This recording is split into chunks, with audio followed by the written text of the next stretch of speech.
Hello everyone.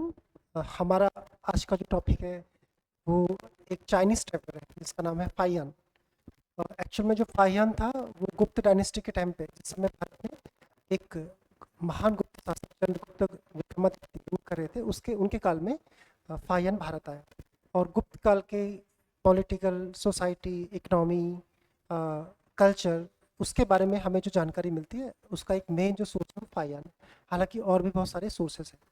Actual में first century के बाद बुद्धिज़्म बहुत तेज़ी से पूरे सेंट्रल एशिया चाइना चाइना से आगे मंगोलिया जापान कोरिया तक फैल गया था। और पूरा जो चीन था वो भी बौद्ध धर्म का अनुयायी हो चुका था। और वहाँ से कई लोग भारत में बुद्धिस्ट प्लेसेस को जहाँ जो भगवान बुद्ध से संबंधित थे उनकी यात्रा करना चाहते थे। और भारत से जो साहित्य था जो लिटरेचर था बुद्धिस्ट लिटरेचर उसको वहाँ लेके जाना चाहते थे। उसमें फाहियान भी था। बहुत सारे चीनी यात्री भारत में आए तो उनमें सबसे पहले जो आया था वो फाहियान। उसके बाद एक जो दूसरा चीनी यात्री था सुंग्यूंग जो 518 के आसपास भारत में आया। उसके बाद फेनसांग और फिर इत्सिंग। तो ये चार प्रमुख हैं जो हमारे एग्जाम के पॉइंट ऑफ व्यू से इम्पोर्टेंट है। तो आज हम जो डिस्कस करेंगे वो फाहियान के बारे में डिस्कस करेंगे। उसने भारत के बारे में क्या क्या चीज़ें बताया क्योंकि कई बार जितने भी फॉरेन ट्रैवलर्स हैं चाहे वो एनिशियंट टाइम के हो या फिर मेडिवल टाइम के हो उन या फिर बाद में जो मॉडर्न टाइम था उसमें भी कई फॉरेन ट्रैवलर्स आए भारत में। तो वहाँ से काफ़ी क्वेश्चन एग्जाम में पूछे जाते हैं। तो चलिए आइए हम फाहियान के बारे में सब कुछ डिस्कस करते हैं जिससे कि आपके कोई भी एग्जाम में क्वेश्चन गलत ना हो। तो देखिए फाहियान ये शब्द दो शब्दों से मिलकर बना है। हालांकि जो फाहियान का बचपन का नाम था वो फाहियान नहीं था, वो तो उसको बाद में दिया गया था। इसका जो बचपन का नाम था वो कुंग था। कुंग चाइना में इसका जन्म हुआ था। आज के चांगसी प्रांत है वहाँ पे इसका जन्म हुआ था। और फाहियान दो शब्दों से मिलकर बनाई है। फा फा और हियान। फा और हियान दो शब्दों से मिलके बना है। और इसका जो लिटरल मीनिंग है फाहियान का, फा का मतलब होता है रिलीजन या धर्म, धर्म से है। और जो हियान है उसका मतलब है गुरु या टीचर। तो इसका मतलब हो गया धर्म गुरु यानी कि रिलीजियस टीचर।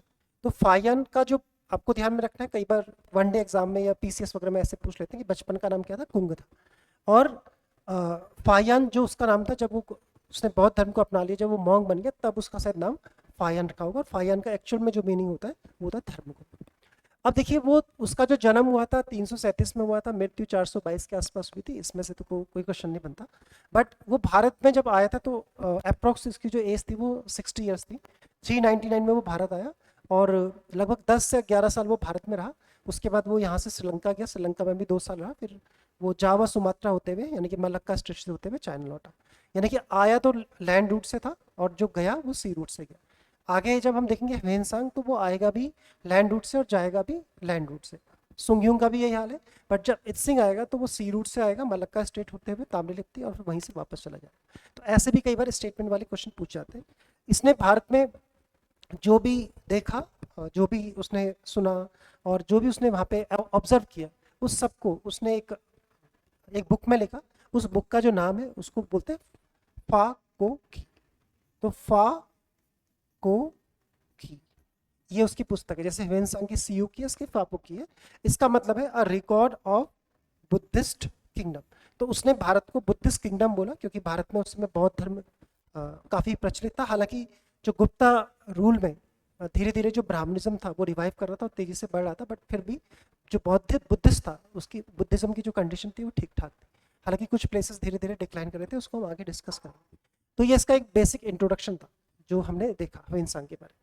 अब देखिए ह्वेनसांग क्यों आया था भारत में, तो उसके कुछ रीजंस थे जिसकी वजह से वो भारत में आया।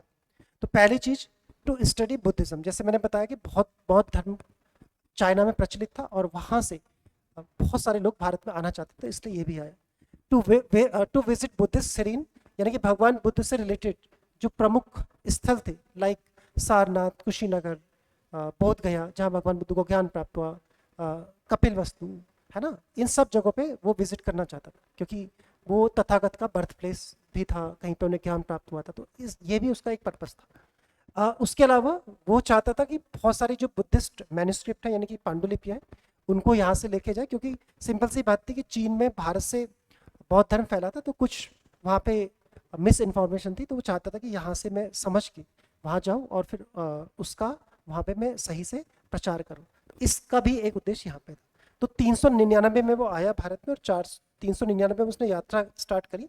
310 में शायद वो पहुंचा, और फिर 10 साल रहने के बाद 411-12 में वो उसने अपनी लौटने की यात्रा करी। फिर 2 साल वो श्रीलंका में रहा और फाइनली वहाँ गया। लौटते वक्त कहते हैं कि एक समुद्री तूफान में वो फंस भी गया और उसकी कुछ बहुत सारी जो पांडुलिपियाँ थी डूब गई, लेकिन जान बच के वो चला गया। तो लेकिन इसमें ध्यान रखिएगा, जो फायान था वो सिर्फ नॉर्थ इंडिया में ही था। जैसे ह्वेनसांग तो सदर्न इंडिया में भी गया, कामरूप तक भी गया, बट ये नॉर्दर्न इंडिया में ही लिमिटेड था। इसलिए इसने जो भी इंफॉर्मेशन दी है वो नॉर्दर्न इंडिया यानी कि गुप्ता एम्पायर के बारे में दी। बट इससे हमें जो गुप्ता पीरियड है उसके बारे में बहुत अच्छी इन्फॉर्मेशन मिल जाती है कि उसमें क्या कंडीशन थी। हालांकि और भी सोर्स है, उनको हम आगे डिस्कस करेंगे। तो इसने भारत में 10 साल बिताए, और ये 10 साल बिताए, लेकिन उसमें से जो 6 साल था वो गुप्ता एम्पायर के अंदर बिताए। भारत में अगर पूरा देखें तो इसने 10 साल बिताए थे, लेकिन उसमें से 6 साल इसने कहाँ बताए, गुप्ता में। और चंद्रगुप्त सेकंड या चंद्रगुप्त विक्रमादित्य के काल में ये भारत में आया था, बट इसने चंद्रगुप्त विक्रमादित्य के बारे में कोई जिक्र नहीं किया अपनी पुस्तक में। तो हो सकता है कि भाई इसका पॉलिटी में ज़्यादा इंटरेस्ट ना रहा हो, या फिर हो सकता है कि कुछ पेजेस उस बुक के मिस हो गए हो, इस वजह से भी हो सकता है। कहते हैं कि एक बार क्वेश्चन पूछा भी था किसी एग्जाम में कि इसने पाटलिपुत्र पे 3 साल बिताए थे, क्योंकि वहाँ पे इसको एक जो महासांगिक बुक थी विनय पिटक, और जो महासांगिक बुक के कुछ संस्कृत लिटरेचर से मिला था एक मोनेस्ट्री में, एक मठ में। तो इसने वहाँ पे जाके रह के संस्कृत सीखी 3 साल, और उसके बाद उस बुक को अपने साथ भी ले गया उसको कॉपी करके। इस तरीके से इसको भी पढ़ने का काफ़ी शौक था, और ये भारत में रहा, और भारत में रहने के बाद इसने यहाँ से सीखा और वहाँ पे गया। अब देखिए इसकी यात्रा काफ़ी टफ है, ये भी काफ़ी लंबी यात्रा करके आया। तो इसने अपनी जो यात्रा थी वो खोतान से स्टार्ट करी। खोतान के बाद ये गोबी डेजर्ट किया, गोबी डेजर्ट से कासगर पहुंचा।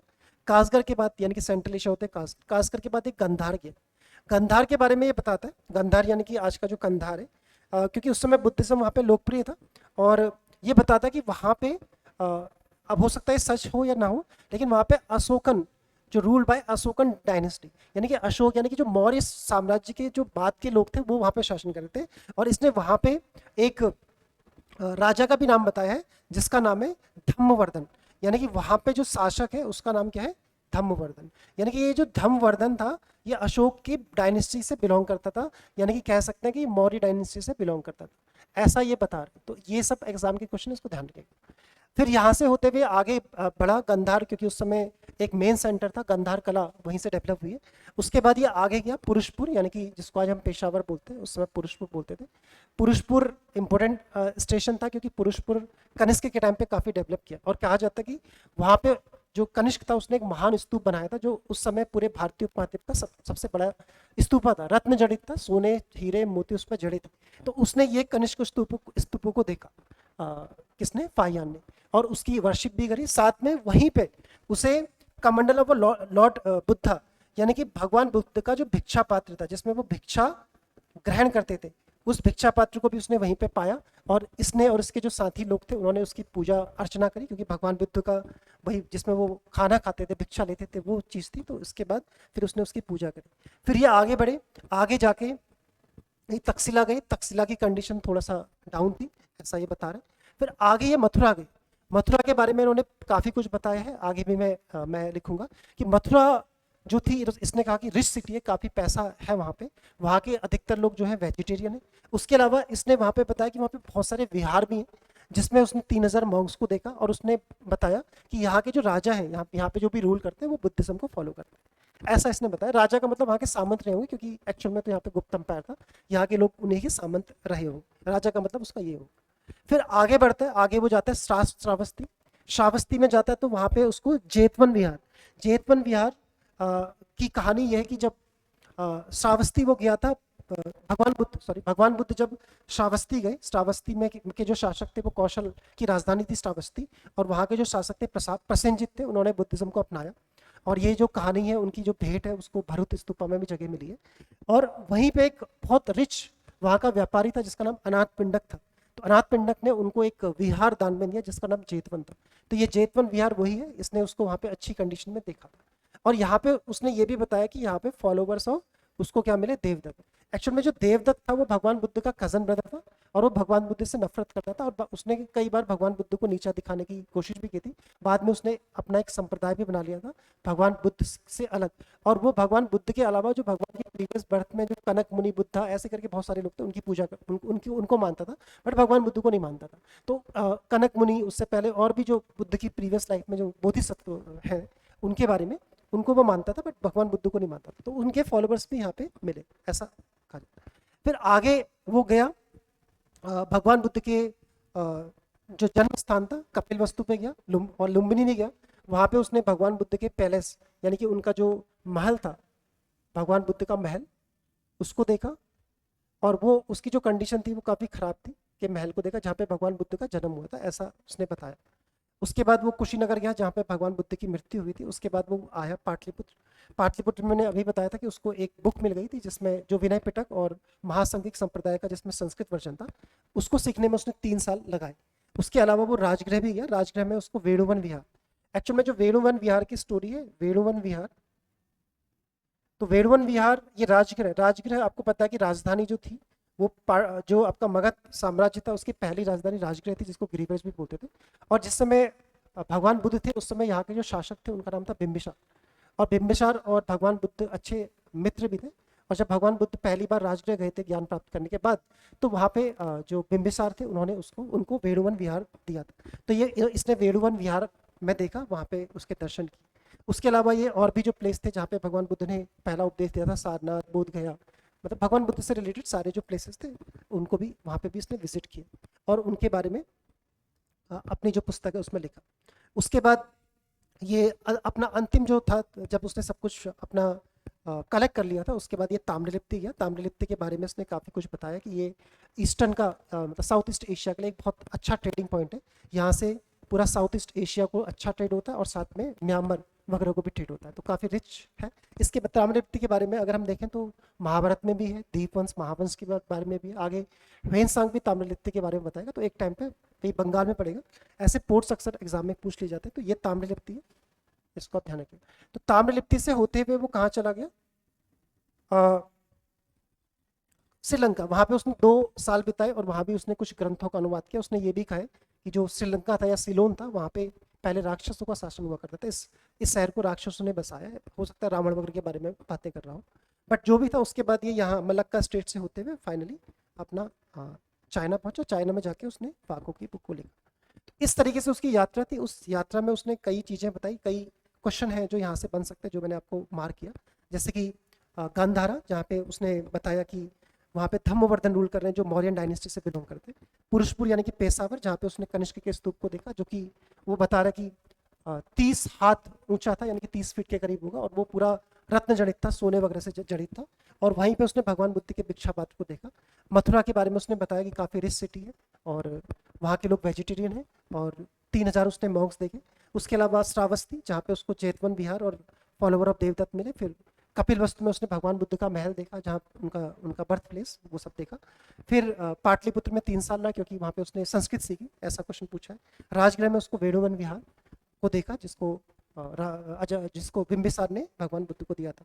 फिर ताम्रलिप्ति के बारे में उसने वर्णन किया और फिर वापस चला गया। इस तरीके से भारत में लगभग 10 से 11 साल वो रहा, और इसीलिए उसने अपने जो अकाउंट्स था उसका नाम फाकुकी रखा, और उसको फाइनेंस अकाउंट्स भी बोला जाता है। उसमें उसने भारत की social life, political condition, religious life और इकोनॉमिक कंडीशन की बात की।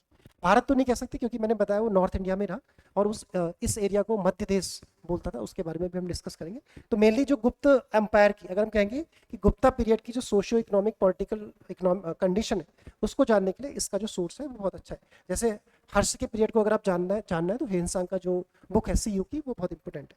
अब हम देखते हैं कि उस टाइम पे सोशल लाइफ कैसी थी। सोशल लाइफ अगर आप देखें तो जो हर्ष नहीं सॉरी जो आपका फाहियान है वो बता रहे हैं कि जो एलीट क्लास के लोग हैं वो प्योर वेजिटेरियन है, वो कभी भी किसी जानवर को नहीं मानते, और ना कभी मीट खाते हैं, ना शराब पीते हैं, ना फिर आपका लहसुन प्याज, ये सब कुछ गार्लिक वगैरह कुछ भी नहीं खाते। बट जो निम्न कोटि हैं के लोग हैं, जो लो कास्ट के लोग हैं, या फिर जो आपके अनटचेबल्स है, वो लोग शराब भी पीते हैं, नॉनवेज भी खाते हैं, ये सब उसने बताया था। उसके अलावा उसने बोला कि जो रिच सेक्शन के या रिच और एलिट सेक्शन के जो लोग हैं वो काफ़ी मंदिर भी बनाते हैं और मंदिरों को दान भी देते हैं, और इसके अलावा वो विहार भी बनाते हैं। तो ऐसे उसने बताया कि यानी कि उनके मेंटेनेंस के लिए वो धन भी देते हैं, यानी कि काफ़ी दानी लोग हैं, मंदिर बनाते हैं, विहार बनाते हैं, उसके लिए दान देते हैं। ये सारी बातें उसने बताई। उसके अलावा वो बोल रहा है कि जो भी religious people donated food and clothes to monks, क्योंकि मॉन्क्स का मतलब यहाँ पे सिर्फ जो बुद्धिस्ट से नहीं, क्योंकि उस समय बुद्धिज्म, जैनिज्म, ब्राह्मणिज्म, आजीविक बहुत सारे थे। हालांकि हम देखेंगे कि ये जैनिज्म के बारे में ज़्यादा नहीं बताता, बट जो भी भिक्षु होते थे उन सबको, जो रिलीजियस लोग होते थे यानी कि जो धार्मिक लोग होते थे, वो खाना, कपड़े, ये सब चीज़ें उनको प्रदान करते। तो इससे पता चलता है कि उस समय जो स्टेट थी, मतलब कंडीशन थी हमारी भारत की, क्योंकि सिंपल सी बात थी, गुप्तों का पीरियड गोल्डन पीरियड बोला जाता है, तो काफ़ी अच्छा प्रॉस्परस रीजन था। ये भी बता रहे हैं कि कोई कमी नहीं थी, धन धान की किसी चीज़ की कमी नहीं थी। ये सब हम आके डिस्कस करें। इस तरीके से जो सोशल लाइफ थी वो बहुत अच्छी थी अकॉर्डिंग टू फायर। आगे हम देखते हैं कि जो पॉलिटिकल कंडीशन थी वो क्या था। तो ये बता रहा है कि भाई वेलफेयर स्टेट का कॉन्सेप्ट है, जैसे अशोका से स्टार्ट हो गया था कि जो राजा है वो हमेशा अपनी प्रजा के कल्याण की चिंता करता है। हमारे हमेशा भारत में परंपरा रही, अशोक ने भी कहा था मेरी जो प्रजा है मेरी संतान के समान है, जैसे मैं अपनी संतान का ख्याल रखूंगा ऐसे मैं अपनी प्रजा का ख्याल रखूंगा। और यह भारत की हमेशा से परंपरा रही कि जो शासक वर्ग है उसको हमेशा अपनी प्रजा का ख्याल रखें, इसलिए यहाँ पे प्रजा के ख्याल का पूरा ध्यान रखा जाता था। वैसे तो कहा जाता है कि ह्वेनसांग बताता है कि जो शासक थे, क्योंकि गुप्त लोग वैष्णव धर्म को ही मानते थे, यानी कि ब्राह्मणिज्म को ही मानते थे, बट वो हर किसी का सम्मान और धर्मों का भी सम्मान करते थे। जैसे समुद्रगुप्त के टाइम पे कहा जाता है कि महाबोधि टेम्पल का जो निर्माण किया था वो श्रीलंका के राजा महामेघवर्मन ने उसी काल में किया था। उसने परमिशन मांगी थी और परमिशन को दे दिया गया था। इस तरीके से वो सभी धर्मों का सम्मान करते थे और सभी धर्मों को दान भी देते थे। उसके अलावा ह्वेनसांग एक जो बात कह रहा है, सॉरी जो फाहियान है, वो एक बात कह रहा है कि भारत में फेमाइन नहीं पड़ती थी, बट ये उसका जो है वो स्टेटमेंट गलत है, क्योंकि भारत में जो फेमाइन होती थी वो होती थी। बहुत सारी जो बुक्स हैं वो बताती हैं भारत में फेमाइन के बारे में। जैसे कि अगर देखें हेमचंद्र का परिशिष्ट परिशिष्ट पर्वन है, परिशिष्ट पर्वन, पर्वन हेमचंद्र एक राइटर है। इसमें इन्होंने चंद्रगुप्त मौर्य के टाइम में जो 12 ईयर फेमाइन था उसके बारे में बताया है। उसके अलावा अगर हम दो प्लेस देखें, महास्थान और सोहगौरा प्लस सोहगौरा, ताम्रपत्र, जो कि आज बंगाल में मिलेंगे आपको। ये जो ताम्रपत्र हैं ये चंद्रगुप्त मौर्य के टाइम के हैं, और इसमें भी पता चलता कि चंद्रगुप्त मौर्य भारत में अकाल पड़ते थे। तो ऐसा नहीं था कि अकाल नहीं पड़ते, तो हो सकता है इस टाइम पे ये रहा हो तो उस समय उसने नहीं देखा हो, बट भारत में प्राचीन काल से ही अकाल पड़ते थे, बीच में भी, क्योंकि मानसून पे डिपेंड हमारी एग्रीकल्चर है, तो ऐसा होता था कि कई बार बारिश नहीं होती। बट इसने ऐसा बोला, कई बार ऐसे स्टेटमेंट आ जाते हैं। और ये बता रहा है कि जो पुलिस एडमिनिस्ट्रेशन है वो बहुत अच्छा है, शानदार है, क्योंकि सिंपल सी बात है, रिस्क थी तो लोग चोरी वोरी कम ही करते थे। और इसलिए क्या था, वो बता रहा है कि किसी भी घर में ताले नहीं लगते थे, लोग अपने घरों को ऐसे खुला छोड़ के चले जाते थे, खासकर पाटलिपुत्र रीजन। तो इससे पता चलता है कि जो प्रॉस्परस हुआ, क्योंकि जब इनकम डिफरेंस होता है तब चोरी वगैरह ज़्यादा होती है, बट इस समय अगर ऐसी कंडीशन थी तो नॉर्मल सी बात है कि रिच रीजन था तो उससे चोरी वगैरह नहीं होती होगी। तो ये भी स्टेटमेंट इंपॉर्टेंट है। इसके अलावा इसने बताया कि जो पनिशमेंट दिए जाते थे वो बहुत सिंपल होते थे। ऐसा नहीं कि जैसे कैपिटल पनिशमेंट यानी कि जो मृत्युदंड होता था वो तो नहीं दिया जाता था, रेयर कभी दिया जाएगा। तो अक्सर क्या होता था, देश निकाला कर दिया जाता था, या फिर पेनल्टी लगा दी जाती थी, फाइन लगा दी जाती थी, इस तरीके से होता था। बट अगर आप क्राइम्स को बार बार रिपीट करो, एक ही क्राइम को बार बार रिपीट करो, या राजद्रोह कर रहे हो यानी कि रिवॉल्ट कर रहे हो राज्य के अगेंस्ट में, तो अक्सर क्या होता था, हाथ काट दिए जाते थे, ऐसा बोला जाता। इसमें बताया इस तरीके से अंग भंग यानी कि मलिटेशन किया जाता था। मृत्युदंड बहुत रेयर होता था, कभी कभी जब रेयर ऑफ रेयर यानी कि आप बहुत हीनियस क्राइम करोगे तब हो सकता है वो दिया जाता, बट ऐसा ये बता रहा है कि नहीं, नॉर्मली नहीं होता। तो इन स्टेटमेंट को ध्यान रखना कि system of punishment was simple and the capital punishment यानी कि death penalty was not awarded, but in case of repeated crimes और रिवॉल्ट यानी कि रिवॉल्ट अगेंस्ट स्टेट विद्रोह, हैंड्स वर कट, आपके दोनों हाथों को काट दिया जाए, इस तरीके से होगा। तो ये सब स्टेटमेंट इंपॉर्टेंट है क्योंकि एग्जाम में डायरेक्ट क्वेश्चन आता है। अब देखिए रिलीजियस लाइफ के बारे में वो क्या बता रहे कि भारत में जो धार्मिक कंडीशन थी वो क्या थी। तो नॉर्थ ईस्टर्न इंडिया यानी कि नॉर्थ वेस्टर्न एरिया यानी कि उत्तर पश्चिम भारत, यानी कि आपका अफगानिस्तान पाकिस्तान वाला जो आज का इलाका है, तो वहाँ पे वो बता रहा है कि जो बुद्धिज्म था वो फ्लरिशिंग स्टेट में था, बहुत अच्छी कंडीशन में था। गंधार, तक्षशिला, पेशावर, ये सब अच्छी कंडीशन में थे काफ़ी। उसने बहुत सारे विहार भी देखे वहाँ पे, बहुत सारे मंक्स को भी देखा। लेकिन वो बता रहा है कि जो गैंगेटिक प्लेन था, यानी कि जिसको उसने मध्य प्रदेश बोला, तो उसने उसको बोला लैंड ऑफ ब्राह्मण्स, यहाँ पे ब्राह्मण्स डोमिनेट करते हैं। और धीरे धीरे जो बुद्धिज्म है वो थोड़ा डिक्लाइनिंग फेज में, उतना नहीं है जितना उस साइड में था, नॉर्थ वेस्ट रीजन में था। तो इस तरीके से वो बता रहा है कि जो बुद्धिज्म है वो ठीक ठाक है, बट ब्राह्मणिज्म, उसने लैंड ऑफ ब्राह्मण्स बोला क्योंकि ब्राह्मण्स वहाँ पे डोमिनेट करते हैं। आगे हम देखेंगे जब ह्वेनसांग आएगा तो वो भी जब बनारस जाएगा या वाराणसी जाएगा तो वहाँ पे वो यही बात करेगा कि जो काशी है वहाँ पे अधिकतर लोग ब्राह्मण से महेश्वर की पूजा करते हैं, और जो बौद्ध हैं वो बहुत कम है। तो धीरे धीरे जो ब्राह्मणिज्म था वो धीरे धीरे ज़्यादा पॉपुलर होता कंपेयर टू बुद्धिज्म और जैनिज्म। और ये कुछ प्लेसेस जो थे जो बुद्ध से रिलेटेड थे उनकी कंडीशन को बहुत बुरा बता रहा है। जैसे कि कपिल वस्तु भी गया था, कुशीनारा गया था, तो यहाँ पे जैसे कपिल वस्तु गया तो वहाँ से लुम्बिनी भी गया, वहाँ पे उसने भगवान बुद्ध का महल भी देखा, तो उसकी कंडीशन बहुत खराब थी। ऐसे कुशीनगर जो था जहाँ पे भगवान बुद्ध की मृत्यु हुई थी वो भी बहुत कंडीशन खराब थी। He did not talked about Jainism but talked about Buddhist sect Hinayana और महायान। तो ये भी एक यूनिक है कि इसने जैनिज्म के बारे में कोई ज़्यादा बात नहीं करी, मतलब अपनी बुक में उसके बारे में कुछ नहीं लिखा, और लेकिन हाँ जो बुद्धिस्ट सेक्ट थे उसमें हीनयान और महायान उनके बारे में काफ़ी लिखा है। आगे जब हम ह्वेनसांग का अकाउंट पढ़ते हैं तो वहाँ भी वो बताता कि बुद्धिज्म 18 सेक्ट में डिवाइड हुआ था, बट इसने ऐसा अभी कुछ नहीं बताया, इसने हीनयान और महायान के बारे में बताया। इसके अलावा इसने ये भी बताया कि कुछ जैसे रथ यात्रा होती है, जैसे आज देखते हो आप जगन्नाथपुरी में रथ यात्रा होती है, उसी तरीके से उसने बताया कि जो भगवान बुद्ध हैं और बोधिसत्व हैं उनकी मूर्तियों को ले जाया जाता है और उसमें जुलूस निकाला जाता है रथों में बैठा के। गोल्डन स्टैचू भी उन्होंने भगवान बुद्ध का देखा, और एक भगवान बुद्ध के शिष्य है आनंद, उनके स्तूप की जो पूजा महिला भिक्षुओं को करते हुए देखा।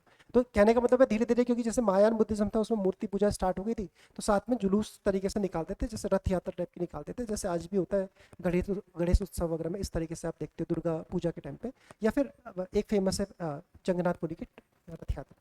तो इस तरीके से वहाँ रथ यात्रा होती थी। ऐसे जुलूस में उसने काफ़ी वहाँ पे देखा जहाँ पे बुद्ध और बोधिसत्व की जो मूर्तियाँ थी उनको उनका जुलूस निकाला जाता था। साथ में उसने जो आनंद थे, आनंद के स्तूप की पूजा करते हुए भी कुछ महिला भिक्षुणियों को देखा। तो ऐसे स्टेटमेंट एग्जाम के पॉइंट ऑफ व्यू से बहुत इंपॉर्टेंट है।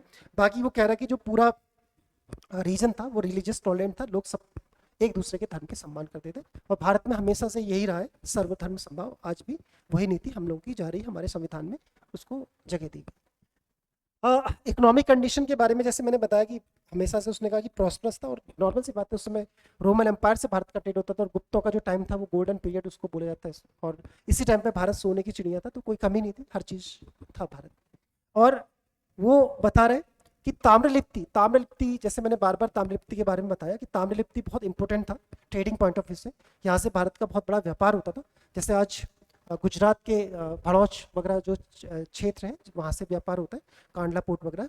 तो इसी तरीके से ये भी एक पोर्ट सिटी थी और यहाँ से भारत का व्यापार होता था। वो बता रहे हैं कि साउथ ईस्ट एशिया यानी कि पूरा का पूरा आपका जावा, सुमात्रा, कम्बोडिया वगैरह, इधर म्यांमार, इन सबसे इसका ट्रेड होता था, चाइना तक ये ट्रेड होता था। तो इससे काफ़ी बेनिफिट होता था गुप्ता एम्पायर को। तो ताम्रलिप्ति के बारे में बता रहे हैं। मगध के बारे में वो बता रहे हैं कि मगध के अंदर यानी कि जो मगध रीजन है उसके अंदर बहुत सारी शहर हैं, और शहर धन धान्य से भरे पड़े हैं, बहुत सारे पैसे वाले वो लोग वहाँ पे रहते हैं, रिच लोग रहते हैं। और वो जो रिच लोग हैं काफ़ी दयालु हैं, वो डोनेशन यानी कि चैरिटी वगैरह बहुत करते हैं, यानी कि चैरिटेबल डोनेशन वो करते रहते हैं। इसके अलावा उसने मीडियम ऑफ एक्सचेंज कौड़ी को बता रखा है। कौड़ी यानी कि जो शेल्स होती हैं उनको ये बता रहा है, पहली बार भारत में कौड़ी के बारे में यही बताता है कि इनका एक्सचेंज होता था चाइनीज टाइप में। और आगे ह्वेनसांग ने भी बताया, लेकिन ऐसा नहीं था कि सिर्फ कौड़ी होती होगी, इसके अलावा भी गोल्ड सिल्वर के कॉइन्स भी होते होंगे, बट ये कौड़ी के बारे में बता रहा है। बट ये भी बता रहा है कि जो गांव थे जहाँ पे छोटा मोटा ट्रेड होता था वहाँ पे बार्टर सिस्टम में चलता था, लोग गुड्स का एक्सचेंज करते थे। इस तरीके से ये बता। आगे हम देखते हैं इसके बाद कि अबाउट मध्य देश। जैसे मैंने बताया था कि इसने जो मगध और जो नॉर्थ इंडिया का जो रीजन था यानी कि विंध्य और हिमालय के बीच का जो क्षेत्र था उसको मध्य देश बोला। मध्य देश के बारे में इसने क्या क्या बताया, उसको जैसे मैंने बताया कि लैंड ऑफ ब्राह्मण्स बोला है। इससे पता चलता है कि यहाँ पे जो ब्राह्मण्स थे वो डोमिनेट करते थे। और इसने ये भी बताया कि यहाँ के लोग खुश थे, हैप्पी थे, बहुत खुश थे और प्रॉस्परस थे यानी कि रिच थे, जैसे मैं बार बार बोल चुका हूँ। और उसने बताया कि यहाँ पे कोई ऐसा नहीं था कोई कहीं भी जाके रह सकता था, ये नहीं कि जैसे आज की तरह घर के लिए आपको रजिस्ट्रेशन कराना है, कोई आपको टैक्स पे करना, आपको जहाँ भी चाहो आराम से घर को बना सकते हो। बट हाँ जो मेन हाईवेज वगैरह है उसको थोड़ा सा आपको ध्यान रखना होता था, राजकीय भूमि को थोड़ा ध्यान रखना होता था, यानी कि लोगों को छूट थी। और किसी को भी अननेसेसरी परेशान नहीं करते थे, जो भी ऑफिशियल्स होते थे किसी को परेशान नहीं करते। परेशान का मतलब कि घूस लेना ये सब चीज़ें नहीं होती होंगी, वही वो कहना चाह रहा होगा। यानी कि and no interference of official in public life, माने पब्लिक लाइफ में वो ज़्यादा इंटरफेयर नहीं करते थे। और ये बता रहा है कि जो लैंड रेवेन्यू यानी कि भू राजस्व मेन सोर्स ऑफ इनकम है, राज्य की आय का जो प्रमुख स्रोत है वो भू राजस्व है, और वो 1/6 था। वो अशोक के टाइम से ही 1/6 के आसपास ही था। अशोक ने के टाइम पे भी उसके अभिलोक में 1/6 ही मिलता है, और अग्नि का 1/6। इससे आपको पता चलेगा कि आगे भी, हालांकि जो दिल्ली सल्तनत उसके बाद आगे जो सुल्तान होंगे वो ये बादशाह जो 50% तक भी चार्ज करते हैं, बट अंग्रेजों के टाइम पे तो 60%, 70%, 90% तक भी हो जाता है, तो एक बड़ी प्रॉब्लम थी। तो इससे पता चलता है कि एनिशियंट इंडिया में भाई जो राजा था उतना ही टैक्स लेता था जितना जरूरी है, उससे ज़्यादा नहीं लेता था। ठीक है, उसके बदले वो प्रोटेक्शन देता था, शांति व्यवस्था बनाए रखता था, इसीलिए वो सब चीज़ें हैं। अंग्रेजों ने तो बिल्कुल ज़्यादा हद कर दी। इसने वहाँ पे जब ये पाटलिपुत्र था तो वहाँ पे उसने मौर्यन पैलेस को भी देखा, और वो मौर्यन जो पैलेस था ये इसने कहा कि वो दानवों ने बनाया होगा, क्योंकि लकड़ी का एक विशालकाय भवन देखा जिसमें जिसको चंद्रगुप्त मौर्य ने बनाया था, बाद में अशोक वगैरह भी रहते थे। हालांकि अब वो जो महल है वो कुम्हरार एक प्लेस है वहाँ पे पड़ा है, क्योंकि ये लकड़ी का बना था तो नॉर्मल सी बात है लकड़ी खराब हो जाती है। तो लेकिन इसने कहा कि ये विशालकाय है, सर इसको इसने ऐसा महल कहीं नहीं देखा, और इसने कहा कि वो राक्षसों ने बनाया। इस तरीके से उसकी तारीफ की है, ये भी एक इंपॉर्टेंट है। मथुरा के बारे में जैसे मैंने बताया कि बहुत सारी चीज़ें उसने देखी, उसने कहा कि ये सिटी बहुत रिच है, और यहाँ के लोग अधिकतर जो लोग हैं वेजिटेरियन, ये भी वो बता रहे। इसके बाद इसके जो अकाउंट्स है उसकी कुछ लिमिटेशंस हैं। जैसे मैंने बताया था कि ये चंद्रगुप्त सेकंड यानी चंद्रगुप्त विक्रमादित्य जो भारत के एक महान शासकों में एक थे, उनके काल में आया था, लेकिन उनके बारे में इसने अपनी बुक में कुछ नहीं लगा। तो इससे पता चलता है हो सकता है इसकी पॉलिटिकल जो अफेयर्स थी उसमें ज़्यादा रुचि न रही हो, और इसका जो मेन पर्पस था वो बुद्धिज्म की स्टडी था, तो इसने अपना जो फोकस रखा वो बुद्धिज्म में ही ज़्यादा रखा। पॉलिटिकल अफेयर्स के बारे में इसने ज़्यादा इन्फॉर्मेशन नहीं दी। हाँ, उस समय की थोड़ी बहुत जो पॉलिटिकल कंडीशन थी उनके बारे में इसने बताया। इसने नालंदा के बारे में नहीं बताया, हालांकि जो नालंदा यूनिवर्सिटी थी उसकी स्थापना तो कुमारगुप्त फर्स्ट ने की थी 427 CE में। बट ऐसा भी कहा जाता है कि जो नालंदा विहार था उसकी स्थापना, वहाँ पे एक छोटे से विद्यालय की स्थापना अशोक के टाइम पे हो चुकी थी। तो नालंदा विहार पहले से था, और इवन बुद्ध से पहले भी वहाँ पे बस्तियाँ थी, और कहा जाता कि भगवान बुद्ध भगवान महावीर भी वहाँ पे आए थे। तो बट इसने नालंदा के बारे में कोई जिक्र नहीं किया, और न इसने जैनिज्म के बारे में जिक्र किया, और इसने ये भी कहा कि भाई फेमाइन नहीं होती, ऐसा कुछ इसकी लिमिटेशंस है। बट फिर भी इसका जो अकाउंट है वो सेटिस्फैक्ट्री।